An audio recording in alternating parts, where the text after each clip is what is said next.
Well, it's great to be here in Boise. So I understand you guys always get packed houses for every kind of event about the media and democracy and that kind of thing. This is very impressive. Amy and I are here. We are somewhere in the middle of an 80-city tour that began, I think, a few weeks ago. Amy started on Martha's Vineyard. She'll tell you a little about that. But we sort of officially launched this tour on 9/11. And I'll just say a little, this tour is really about celebrating a lot of things. One is independent media everywhere we go, all across the country. And it is great to hear about the kind of rising and spirited community media and independent media that is happening right here in the middle of Idaho. It's also, we do a lot of work with independent bookstores everywhere we can, and we consider the BSU bookstore that's here selling our book to be part of that effort. These places are often endangered species as the big chains bookstores move in, and we like to do our part and hope that you do too, to make sure they are bolstered up and can keep going. We're also celebrating a birthday. Democracy Now! Is 10 years old this year.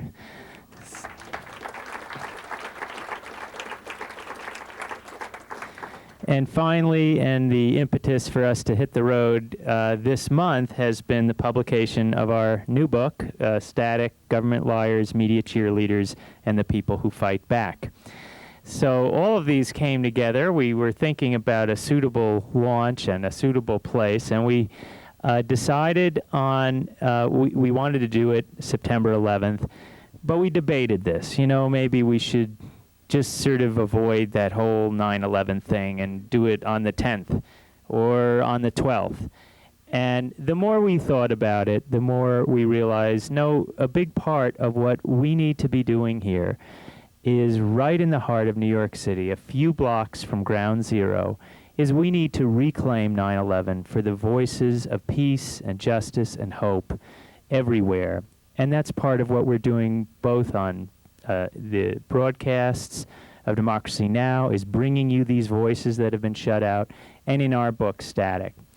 And so on that night, we brought together artists. The great jazz bassist Charlie Hayden and his Liberation Music Orchestra joined us that night, and the folk singer Dar Williams. And individuals came. And one of the people who was there was a man by the name of David Potordi. David lost his brother on 9/11. He worked in the World Trade Center. When David went home to tell his mother that her son would not be coming home, after the initial shock, his mother responded that, I don't want any other family or any other mother to experience the kind of anguish that our family is experiencing right now.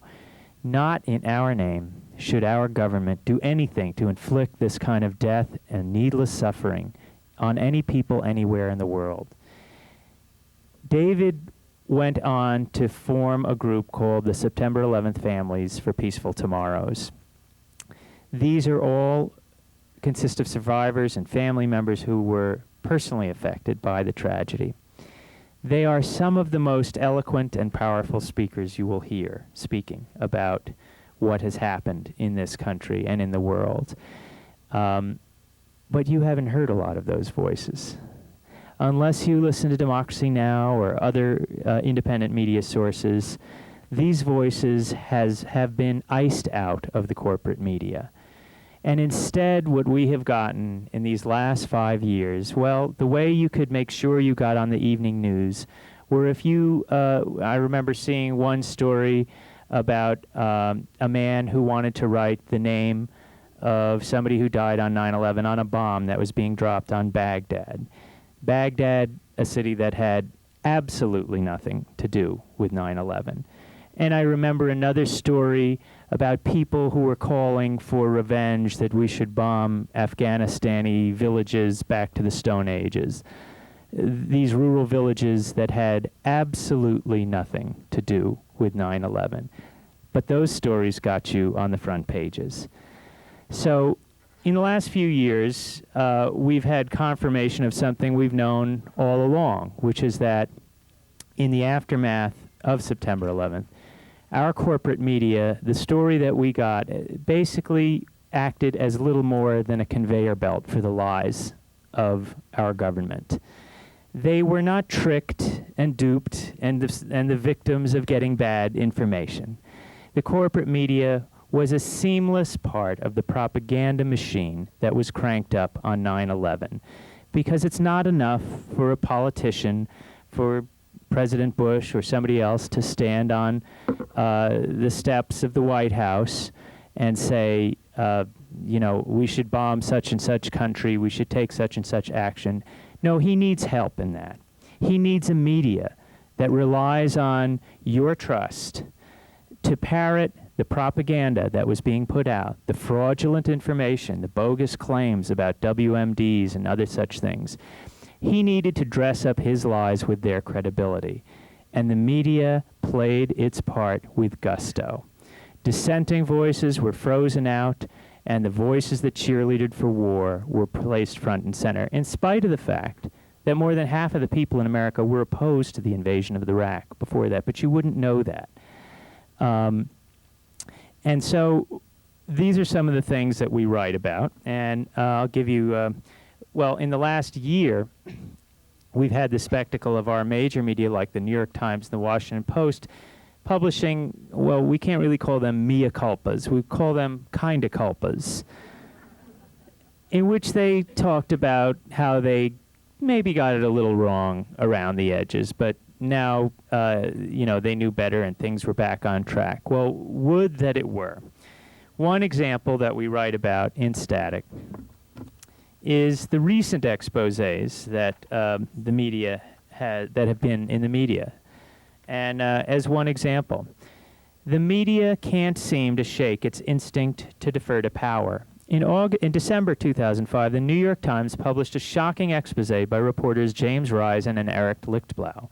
Their story revealed that following the 9/11 attacks, the Bush administration ordered the National Security Agency to begin wiretapping people inside the U.S., including U.S. citizens, in direct violation of the Foreign Intelligence Surveillance Act of 1978, which expressly forbids warrantless wiretaps inside the country.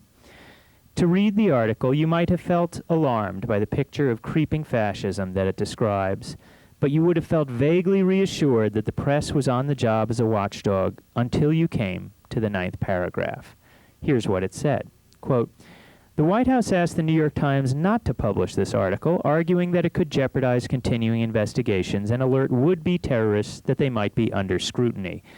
After meeting with senior administration officials to hear their concerns, the newspaper delayed publication for a year to conduct additional reporting. Some information that administration officials argued could be useful to terrorists has been omitted." Well, let's do the math. 13 months before this story was published, there was a national election, won by George W. Bush, the guy who ordered laws to be broken because he felt he didn't have to answer to anyone. The last president to behave in this way was Richard Nixon. He faced a public outcry and was forced to resign in disgrace in the face of almost certain impeachment. Indeed, when the wiretapping story was finally published in the Times, it sparked congressional investigations and even calls for impeachment of the president for violating the law. It turns out the Times did in fact have this story ready to go before the 2004 election, but decided to wait, at the request of the people running for re-election, who rightly feared how the public might respond to the revelations. Imagine, just for a moment, how different things might have been if this explosive exposé had been published when it was written. The Times delayed publication because it might, quote, jeopardize continuing investigations, ignoring, as the media watch group Fairness and Accuracy in Reporting has pointed out, that placing illegal and unconstitutional programs in jeopardy is the whole point of the First Amendment. More astonishing was the Times executive editor Bill Keller's explanation of why the story was delayed for so long. He said that the Bush administration had, quote, assured senior editors of the Times that a variety of legal checks had been imposed that satisfied everyone involved that the program raised no legal questions, close quote. Mind you, This is the regime of George W. Bush we're talking about, the folks who assured us that torture was legal, that preemptive war was legal, and that holding prisoners incommunicado in an offshore gulag was legal. But for the editor of the Times, it is enough just to take the government's word when it says something is legal.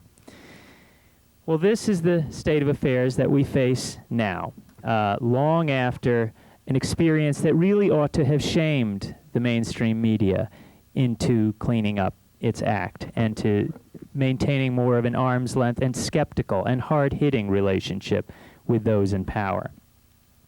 And I guess it might explain some of the response that we've gotten as we've traveled around in these last few weeks, and as we traveled around in the last couple of years with our first book, The Exception to the Rulers, where in some of the most rural and most conservative places are some of the biggest audiences that we find. And we were just in Salt Lake City last night, where I don't know, close to 1,000 people came out. Salt Lake City, a place not known as a bastion of progressive thinking.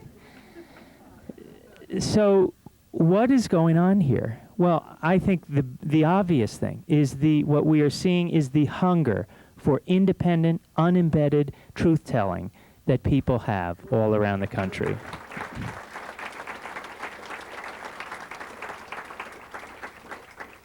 And I guess this may explain why we learned on Sunday that we were number 18 on the New York Times bestseller list with our new book. So, but this is where we could use your help, because if you got the New York Times on Sunday, you didn't see the name of our book published because they only published the top 15 books in the pages of the Times. And, well, we just think in light of the experience that the media's had and that the role the Times has played, and, you know, I'm not sure where the bad blood began between us and the New York Times. It may have been that chapter in our last book called The Lies of Our Times, but, and that detailed the remarkable work of their top national security correspondent, Judith Miller, in having acted as a megaphone for the lies of the Pentagon. And, you know, I think there's a few chapters in here where we don't reference the Times. But in any case, we think, and they're not the only ones, but we think this would be, you know, if people want it, we brought some extra books today to supplement. There's only, I think, 60-some books here. So it's not too early to do your holiday shopping, and we'll be happy to sign books. You may remember we used to have these things called public libraries, which used to have books that were circulated for free. Now they depend on donations. This would be a wonderful thing to donate. And I know you think your dog can't read, but they may find static very enlightening. So anyway, there'll be those 60-some books available to back. We'd love to sign them and talk to you at the end. And there's my pitch for static.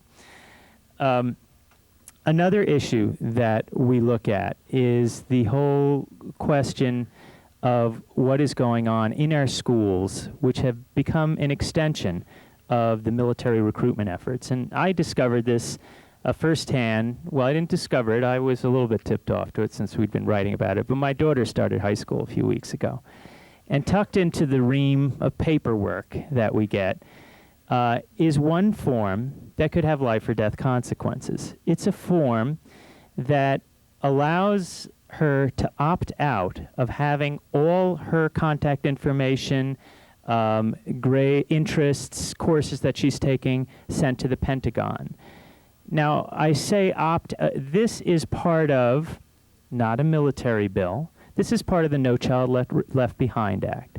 There's a stealth provision of the No Child Left Behind Act. You thought that was an education bill? It is, in fact, because of this act, the most aggressive military recruitment act since the draft in the early 70s. So, should you neglect to opt out of doing this, your Rolodex card is basically handed to your local recruiter, and for 4 years, your child, or you, if you happen to be that student, will be they will not take no for an answer, and you will be contacted repeatedly with offers to join the military. We write about this in here, and it's in a section we call Students in the Crosshairs. As recruiters go bottom feeding to meet quota, the Pentagon is busy creating a high-tech database to reach out and snare unsuspecting students. First, there was the obscure provision of the No Child Left Behind Act that forces high schools to turn over the names and contact details of all juniors and seniors, effectively transforming President George's signature education bill into a military recruitment tool. I might add something here. I got this as a form. Many schools are choosing not to provide a form, but simply to provide a paragraph in the student handbook. You remember those things are about an inch thick, and I'm sure you read your student handbooks very carefully. In that student handbook, it says, if you have a problem with this, write a letter to the superintendent, blah, blah, blah. Very few people do it. Very few people read it, and even fewer people do it. So we happened to be lucky that our school was being a little more proactive. In late June 2005, privacy advocates were shocked to learn that for 2 years, the Pentagon had also been amassing a database of information on some 30 million students. The information dossiers on millions of young Americans were to help identify college and high school students as young as 16 to target them for military recruiting. The massive database includes an array of personal information including birth dates, social security numbers, email addresses, grade point averages, ethnicities, and what subjects the students are studying. The Pentagon has hired the Massachusetts-based company BNow to run the database. Why? Well, because by turning to private firms to do this work, the government is circumventing laws that restrict its right to collect or hold citizen information. The Pentagon's Joint Advertising, Market Research, and Studies Group, also known as JAMMERS, oversees this massive data mining project. The Pentagon, which is spending $243 million on JAMMERS, is collecting data from commercial data brokers, state driver's license records, and other sources. The JAMMERS website describes the consolidated database located at BNow as, quote, arguably the largest repository of 16 to 25-year-old youth data in the country, containing roughly 30 million records. If you're concerned that the information might be used by other agencies, well, you should be. The Pentagon has stated that it can share the data with law enforcement, state tax authorities, other agencies making employment inquiries, and foreign authorities, among others. Students will not know if their information has been collected, and they cannot prevent the data from being collected. So the main obstacle from getting kids into the military, concerned parents, has at long last been circumvented. Private companies can now harvest data on children and provide private recruiters with the information they need to contact kids directly. If skeptical parents find out that the Mr. Jones calling for Johnny is offering their child a free ticket to Iraq, the military is spending millions to learn how best to persuade or bypass these negative influencers. One JAMMERS study is focused exclusively on how to change mothers' attitudes. In March 2004, 271 mothers from Atlanta, Chicago, Los Angeles, Denver, Dallas, and New York City were interviewed in order to be able to enable recruiters to, quote, better understand ways to motivate mothers currently on the fence to be accepting of military service and exert some influence on mothers who are currently against military service.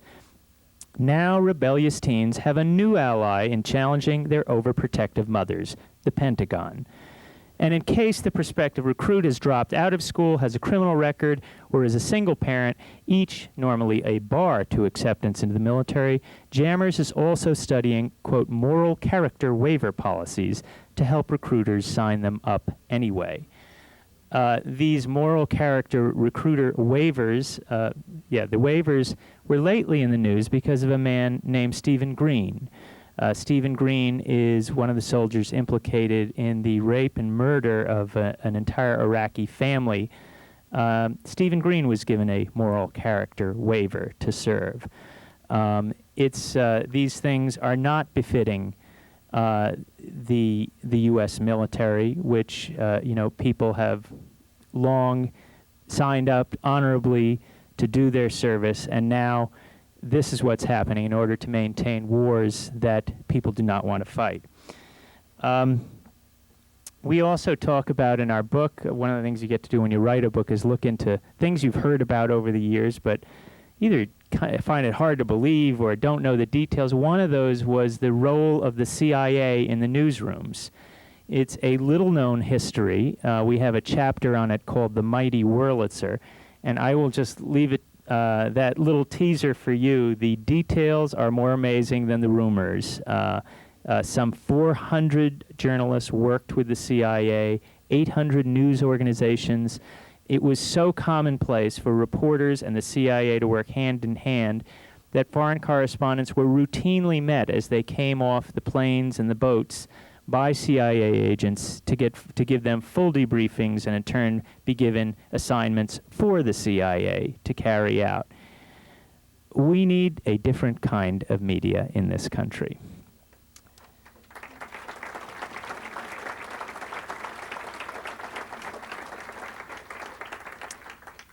As we conclude in our intro to Static, it's a sad day when the government no longer has to cover up its dishonesty because the American media does it for them.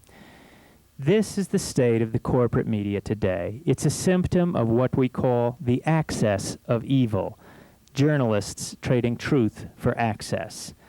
The public unwittingly mistakes the illusion of news for reality. This also applies to the one-sided debates that are the rage on the networks and cable news. Viewers don't even know what they don't know. Take, for example, a study done by FAIR in the run-up to the Iraq War that illustrates the problem. In the 2 weeks surrounding Colin Powell's infamous 2003 speech to the UN in which he made the case for the invasion that was to occur 6 weeks later, 393 so-called experts appeared on the major nightly network news shows of CBS, ABC, NBC, and the Lehrer NewsHour on PBS.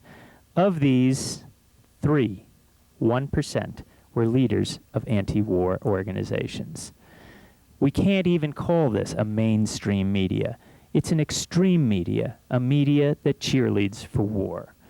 Instead of learning from the media what is actually going on in the world, we get static, a veil of distortion, lies, omissions, and half-truths that obscure reality.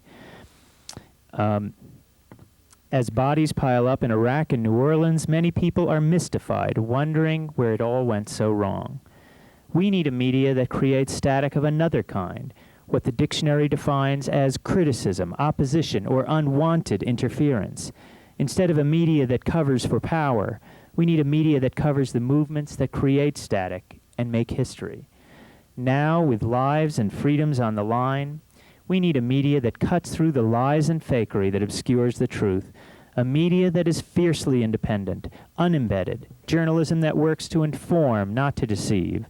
The soldiers and civilians in harm's way in Iraq deserve no less.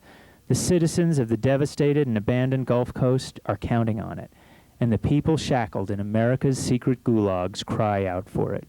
Free speech is democracy's last line of defense. We must demand it, defend it, and most of all, use it now.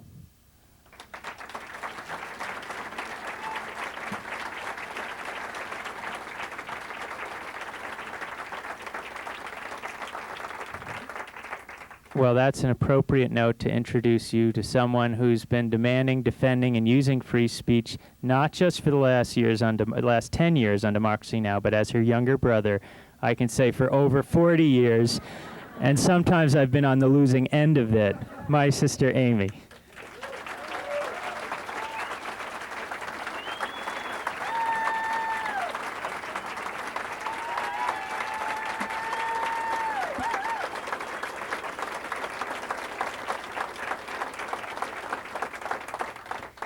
Thank you so much. It's absolutely wonderful to be here. And I want to thank Treasure Valley Community Television for broadcasting Democracy Now! Daily, grassroots, global, unembedded, independent news hour. Looking forward to seeing community radio in this community, media that serves you.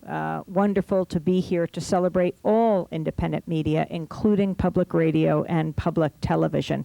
These are national treasures. Public broadcasting is absolutely critical. Media brought to you not by the corporations that profit from war, but brought to you by journalists and artists and by you. I originally come from Pacifica Radio, which was founded more than 55 years ago in Berkeley, California. It was founded in 1949 by a man named Lou Hill, who was a conscientious objector. He came out of the detention camps and said there's got to be a media outlet that is not brought to you by corporations that profit from war, but brought to you by journalists and artists, not brought to you by, as George Gerbner, the late great professor and dean of the Annenberg School at the University of Pennsylvania says, or said, not brought to you by corporations that have nothing to tell and everything to sell that are raising our children today. That's how Pacifica was born. The first station, KPFA, in Berkeley. The next in 1959 in Los Angeles, KPFK. 1960 in New York, my station, WBAI. In Washington, WPFW. In 1977 and 1970, KPFT in Houston went on the air.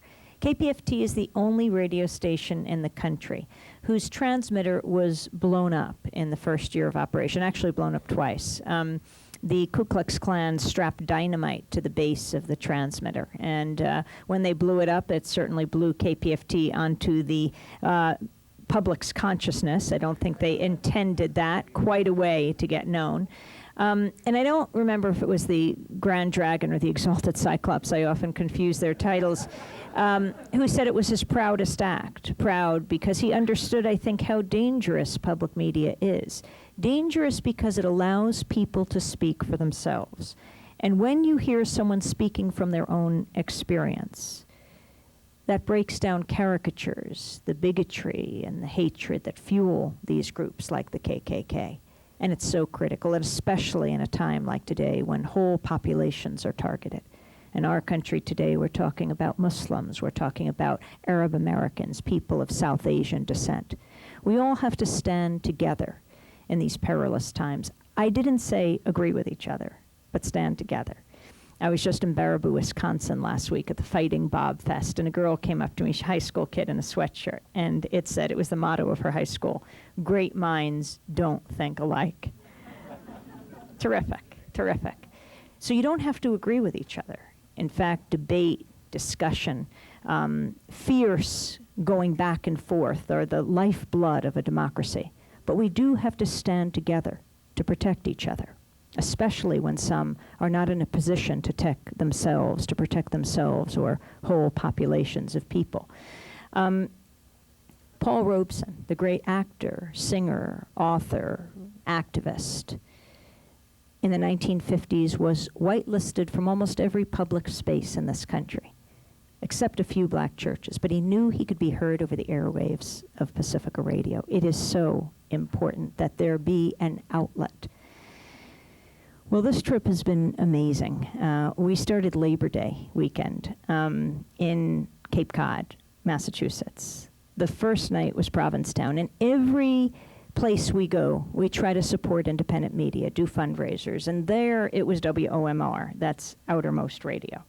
Then we went on to Nantucket. We took a ferry in. It was very choppy. We went in with Ernesto, not Che. That's the hurricane, I mean. It was the last boat in before they canceled for the day. And then we were figuring out how we're going to get to Martha's Vineyard, where the night talk was. They said, well, you can't go in by ferry, so try a plane. Now, I had a problem with this, because if you can't go in by boat, anyway, we found ourselves in like a 6-7-seater, and there was the pilot. You sit next to the pilot, and she's saying, hit the button now. And this was just the beginning of the trip. After Martha's Vineyard, we headed back to the mainland because we had to fly to Chicago for the largest gathering of Muslims in this country. It's the ISNA conference. It was 40,000 Muslims at the Islamic Society of North America. We felt it was very important to be there, but how would we get there?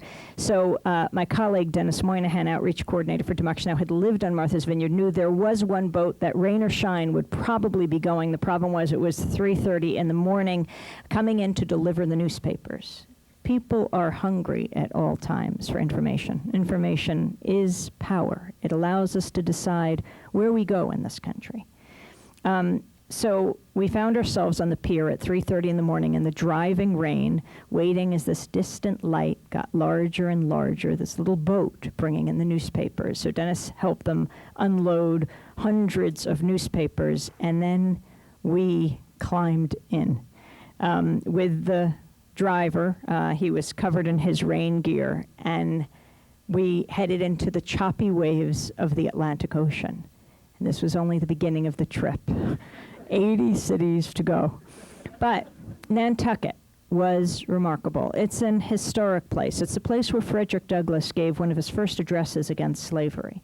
He trembled when he spoke. His body shook because he spoke from his own experience. He'd been enslaved as a child and a teenager. He was born on the eastern shore of Maryland. He ended up in the hands of a man named Edward Covey, who was known as a slave breaker. The other slave owners would give their troublesome slaves to Covey. Covey's property was known as Mount Misery, and he almost broke Frederick Douglass as a teenager, but Frederick Douglass broke away. He headed north, and he changed the world. That place on the eastern shore of Maryland, Mount Misery, is now owned by the Secretary of Defense, Donald Rumsfeld. It's his vacation home. He bought it in 2003 to be near his close friend, Vice President Dick Cheney, who lives about a quarter of a mile